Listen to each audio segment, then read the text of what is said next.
আশুরার এই রোজা এটা কতদিন যাবৎ পৃথিবীতে রাখা হচ্ছে?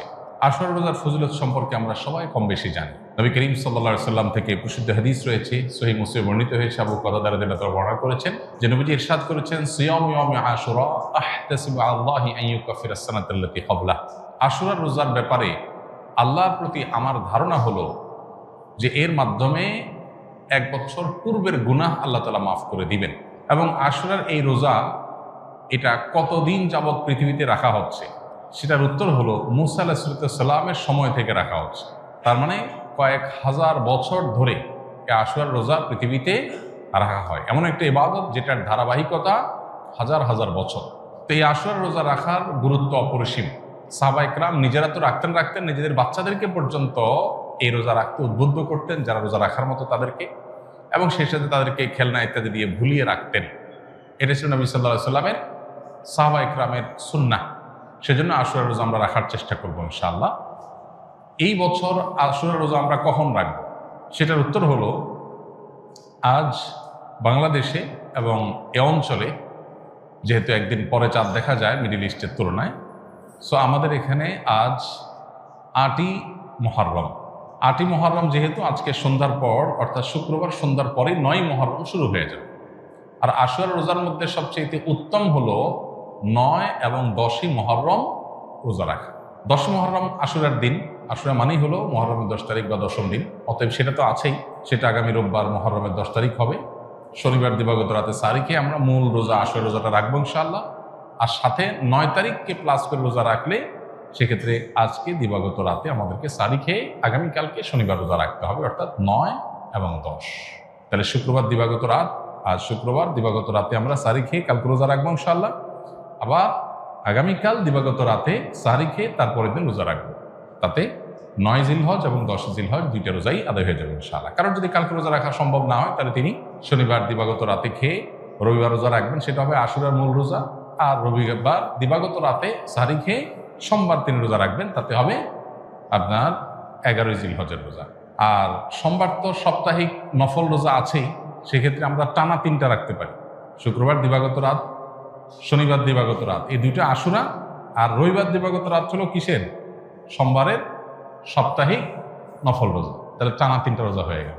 আর যদি কেউ একের ভিতরে ২ চান, মানে শর্টকাটে, তাহলে সেক্ষেত্রে শনি আর রবি রাখলে রোববারেরটা ডাবল নিয়ত করতে পারেন। ১১ই মুহররম হিসাবে রোজা, আবার সোমবারের রোজা, দুইটা সবই একসাথে পাওয়া যাবে। আর যদি কেউ ৩টা রাখেন তাহলে তার সব বেশি, এটা বলার অপেক্ষা রাখে না। অতএব আশুরা রোজাগুলো আমরা রাখার চেষ্টা করবো ইনশাআল্লাহ। এদিন আল্লাহ রাব্বুল আলামিন মুসা আলাইহিস সালামকে বিজয় দিয়েছেন, সত্যের বিজয় দিয়েছেন। আর অসত্য বা ফেরাউন বাহ্যিকভাবে শক্তিশালী মনে হলেও দীর্ঘদিন অহমিকার সুযোগ আল্লাহ তাআলা ছাড় দিয়ে একটা পর্যায়ে তাকে চরম পরিণতি বরণ করতে বাধ্য করেছেন।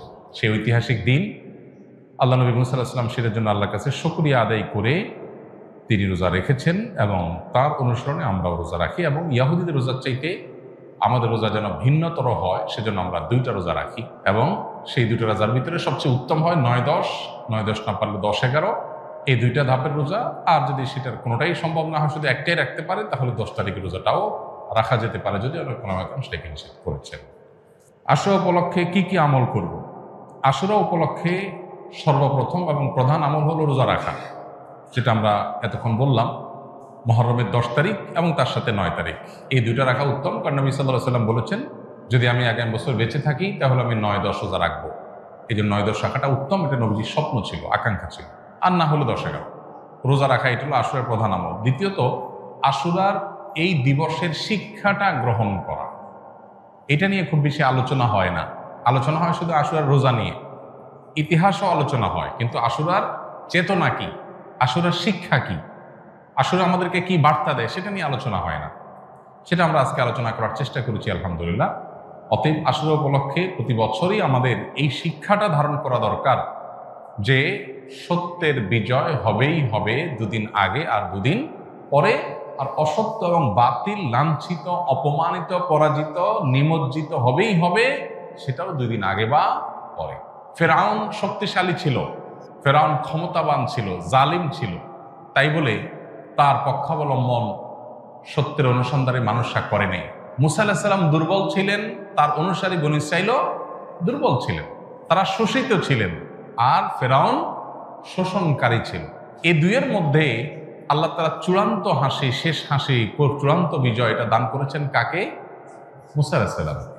অতএব সত্যের বিজয় হয় 2 দিন আগে আর পরে। এই চেতনা, এই শিক্ষা মাথায় রেখে যদি আমরা চলি, আমরা সত্যের সাথে থাকবো, সেটা দুর্বল হলেও সত্যের সাথে থাকবো, সংখ্যায় কম হলেও। আমি শুধুমাত্র শক্তি, সামর্থ্য, দল, গ্রুপ, মতাদর্শ এগুলো দেখে, জোয়ার দেখে আমি চলবো না, আমি আদর্শের ভিত্তিতে চলবো। এই শিক্ষাটা আমাদেরকে আসলে দিয়ে থাকে। অতএব সেই শিক্ষাটা আমরা ধারণ করার চেষ্টা করব ইনশাআল্লাহ। আশুরা উপলক্ষে একটা হাদিস, যে হাদিসকে ইমাম তিরমিজি রাহিমাহুল্লাহ বিশুদ্ধ বললেও, হাসান বললেও, অন্য ইমামরা অনেকে জয়ীফ বলেছেন। সেটা হলো এই দিনে আল্লাহ তাআলা আল্লাহর বান্দাদেরকে মাফ করার ইতিহাস আছে। অতএব পরবর্তী জাতিরাও আল্লাহর কাছে তওবা করলে এই দিনে তওবা কবুল হবে, আল্লাহ তওবা করবেন, কবুল করবেন। তো সেই হাদিসের উপর ভিত্তি করে কেউ আল্লাহর কাছে এই দিন ইস্তেগফার এবং তওবাও করতে পারে, যেহেতু নফল আমল, এটা চাইলে কেউ করতে পারেন। মুহররম আসলেই মুআবিয়া রাদিয়াল্লাহু তাআলা আনহুকে নিয়ে বিভিন্ন আলোচনার জন্ম নেওয়া হয়। হযরত মুআবিয়া রাদিয়াল্লাহু তাআলা কি সাহাবী ছিলেন? মুআবিয়া রাদিয়াল্লাহু তাআলা সাহাবী ছিলেন, এটা নিয়ে তো কোনো প্রশ্ন থাকার সুযোগই নেই। আমরা সবাই জানি তিনি সাহাবী ছিলেন, এবং মুআবিয়া রাদিয়াল্লাহু তাআলা আনহু আমাদের সমস্ত মুসলমানদের কাছে শ্রদ্ধার পাত্র। সাহাবীদের সমালোচনা করতে নবী সাল্লাল্লাহু আলাইহি ওয়াসাল্লাম পরিষ্কারভাবে নিষেধ করেছেন। সাহাবীদের সমালোচনা করা, তাদেরকে গালমন্দ করা, এই গালমন্দ করতে নবী সাল্লাল্লাহু আলাইহি ওয়াসাল্লাম নিষেধ করেছেন।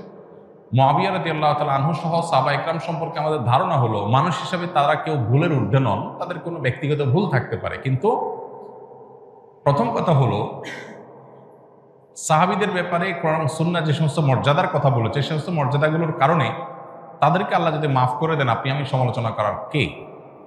বদর যুদ্ধে অংশগ্রহণকারী সাহাবীদের সম্পর্কে নবী সাল্লাল্লাহু আলাইহি ওয়াসাল্লাম বলেছেন, সহিহ বুখারীতে আসছে, আমালু মা শি'তুম কাদ গাফারাল্লাহু লাকুম, তোমরা যা খুশি করতে পারো, আল্লাহ তোমাদের মাফ করে দিয়েছেন। কত বড় কথা! অতএব সাহাবীদের গালমন্দ করা, নিন্দামন্দ করা জায়েজ নাই। হোসেন রাদিয়াল্লাহু তাআলা আনহুর যে কারবালা গঠনে নির্মমভাবে সপরিবারে শাহাদাত বরণ করেছেন, সেটার সাথে মুআবিয়া রাদিয়াল্লাহু তাআলা আনহুর কোনো দায় নেই। অহেতুক অনেকে সেটাকে জড়াবার চেষ্টা করেন। হোসেন রাদিয়াল্লাহু তাআলা আনহুর শাহাদাতের সাথে ইয়াজিদের যে সম্পর্ক, বা ইয়াজিদের বাহিনীর যে সম্পর্ক, সেটাকে মুআবিয়া রাদিয়াল্লাহু তাআলার উপরে দায় চাপানোটা একেবারেই অহেতুক। হ্যাঁ, মুআবিয়া রাদিয়াল্লাহু তাআলা আনহু তার ছেলেকে দায়িত্ব দিয়েছেন, দায়িত্বে রেখেছেন, এটা তার ইজতিহাদ, এটা তার ভুল, এটা তার গবেষণা, এটা ভালো হতে পারে, হয়তো বা বাস্তবে সেটা ভুল হতেও পারে, কিন্তু এটা গবেষণা। গবেষণাগত ভুলের জন্য কেউ কোনো মুস্তাহিদ সমালোচনার যোগ্য, গালমন্দ অন্তত করার উপায় বা সুযোগ থাকে না। বিধায় মুআবিয়া রাদিয়াল্লাহু তাআলাকে নিয়ে আমাদের ধারণার পরিবর্তন হওয়া উচিত। আমাদের সমাজে দেখা যায়, মুহররমের 10 তারিখ আসলেই অনেক রেডিও চ্যানেলে, অনেক মিডিয়াতে মুআবিয়ার সমালোচনা করা হয়। এটা সুস্পষ্টভাবে শরিয়ার লঙ্ঘন, নবী সাল্লাল্লাহু আলাইহি ওয়াসাল্লামের হাদিসের লঙ্ঘন। একজন ইমানদার সেটা করতে পারেন না। পুত্রের কোনো কর্মকাণ্ডের জন্য গণহারে বাবাকে দায়ী করা, এটা একেবারেই অনুচিত কাজ।